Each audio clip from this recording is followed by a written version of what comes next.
Chapter 7. I'm Quitting. When Atlanta opened her eyes, it seemed very cold in the snowjet cabin. She told herself the heater must have failed and thanked her stars that she and Troy were wearing thick polar clothing over their uniforms.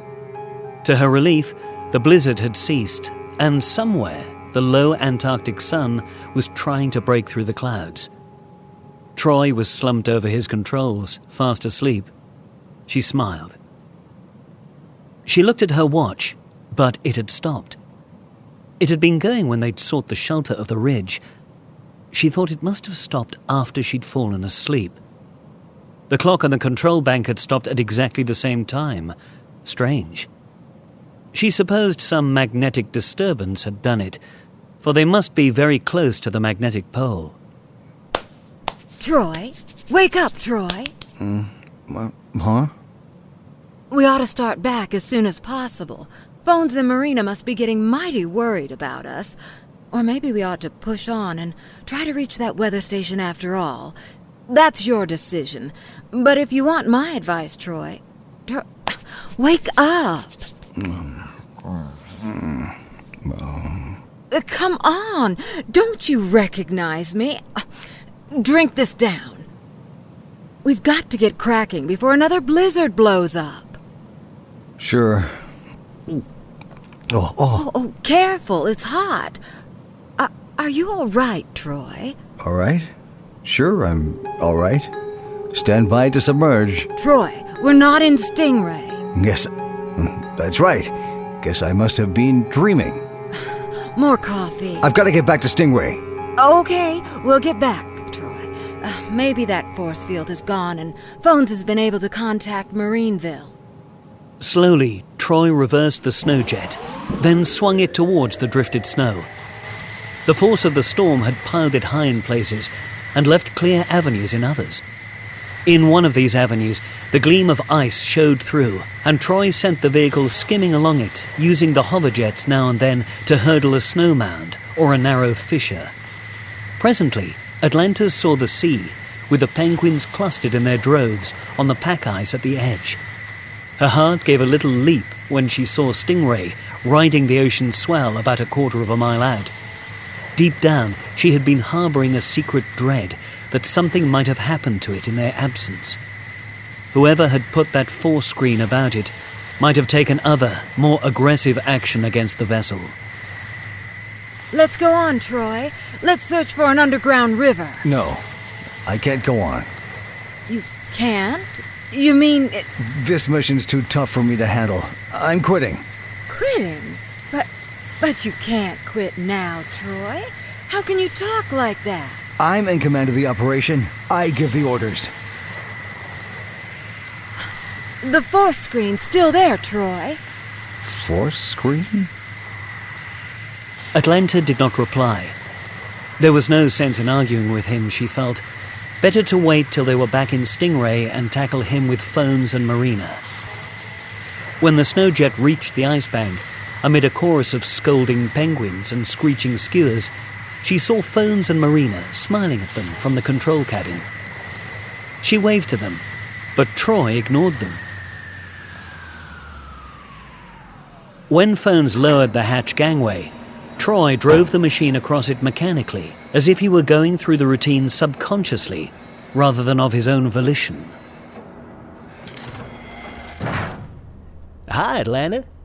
We were mighty glad to see you steaming over the horizon. What's the matter? It's Troy. He's behaving awfully strangely, Phones. He says he's quitting, returning to base. Like a catfish he is. He'd have a mutiny on his hands. Say, he's slumped over. Something's very wrong. Troy, what's wrong? Snap out of it, pal. Phones. What are you doing here? I left you back on Stingray. Pull yourself together, pal. This is Stingray. You drove the snowjet back into the hold a few minutes ago, remember? Mighty odd. Last thing I remember is holding up behind a ridge in the blizzard and... Atlanta! What happened to her? She fell asleep and... Oh, relax. I'm okay. I'm just worried about you. She says you've been acting like a nutcase, talking about quitting the job. Me? Me quit? She's the nutcase. But you did, Troy. But I don't remember any of that. There was someone out in the blizzard. Atlanta thought I was imagining it, and I'm certain I wasn't. Then she fell asleep. I thought I saw someone again, and I cleared the window to get a better look, and then something happened. I can't remember what. I can't remember anything until I heard you speaking to me just now. Concentrate, Troy. Something mighty funny must have happened to you. We've got to know what. There was a beam, a pale violet ray. It hit me smack between the eyes, and I reckon I blacked out.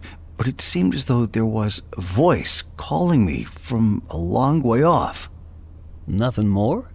A human-shaped figure with a light in its eyes, but I couldn't make it out clearly. Come on, pal. What you need is some strong black coffee. You don't believe it? You reckon I imagined it all, huh? Nope. Maybe I'm letting my own imagination run away with me, Troy. But I think you hypnotized. You mean by that violet ray? Sure. Well, I suppose it's on the cards, but why isn't it working now? Maybe because you're in Stingray. The hull's insulated against electronic and sonar rays, and I guess a hypnotic ray would have to be one or the other.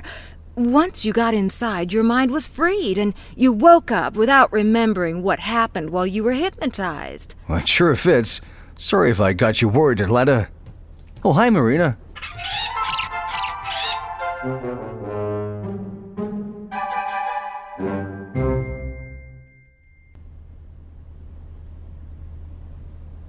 Say, that coffee did the trick.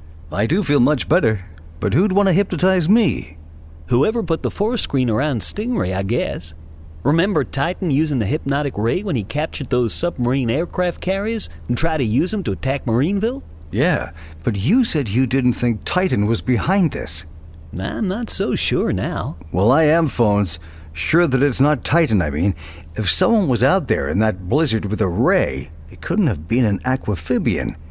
It wouldn't have lasted 2 minutes in those sub-zero conditions. Why should Titan want to hypnotize me into quitting anyway? If his aquamphibians are around here, they could rub me out and be done with it. Seems to add up. Okay, what's your guess? Someone's giving us a gentle hint to beat it, Phones. Maybe they thought if they blocked our radio communications, we'd head out. When that didn't work, they tried hypnotizing me into taking Stingray away. Maybe we're getting too nosy. What about? We just came down here to look for an underground river. Sure, and it may just be that they don't want us to find it. Come to think of it, maybe that's why they're screening us. Maybe they reckon we won't risk diving deep without navigation aids. And will we? You bet your last dollar we will, pal. Wasps don't take marching orders from anyone except Commander Shore. What do we do about the scanners? Maybe we're going to need you to guide us, Marina, if we can't use the scanners. Okay? You won't find it too cold, like the commander suggested. I guess she doesn't think much of Dad's suggestion. I bet his ears are burning right now. But at that moment, back in Marineville Control Tower, more than Commander Shore's ears were burning as he spoke to the special correspondent of World Circulation Video Newspaper of TV Century 21 over the closed press circuit. Sure, it's true we've had no communication from Stingray for some hours, but there is no cause for alarm. Captain Tempest may have decided to break off all contact for security reasons. To avoid location by Titan's terrorfish, for instance? It is possible. Could I quote that? Yep. A personal question, Commander. Is it true that your daughter, Lieutenant Atlanta Shore, is an unauthorized member of the expedition? Lieutenant Shore has my complete authority to be where she is. But is her presence on the patrol vehicle causing you exceptional anxiety, sir? I mean, as a father, I regard myself as the father of all my operational crew members.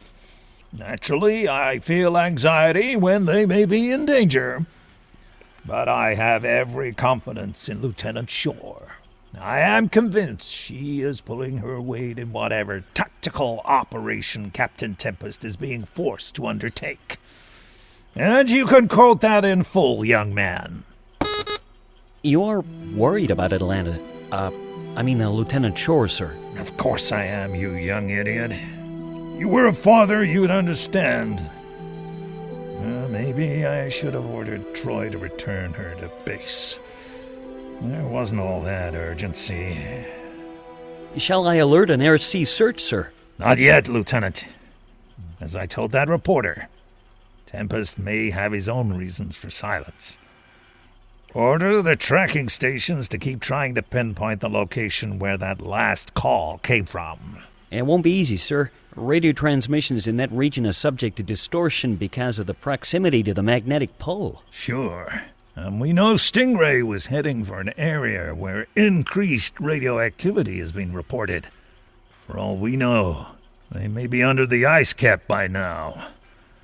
We'll give Tempest 2 more hours, and then... As Stingray slowly surface cruised, clear of the ice floes congested with penguins, Troy looked anxiously up at the sky, which was fast clouding over with swiftly scudding clouds. Commander Shore will be getting real anxious about us.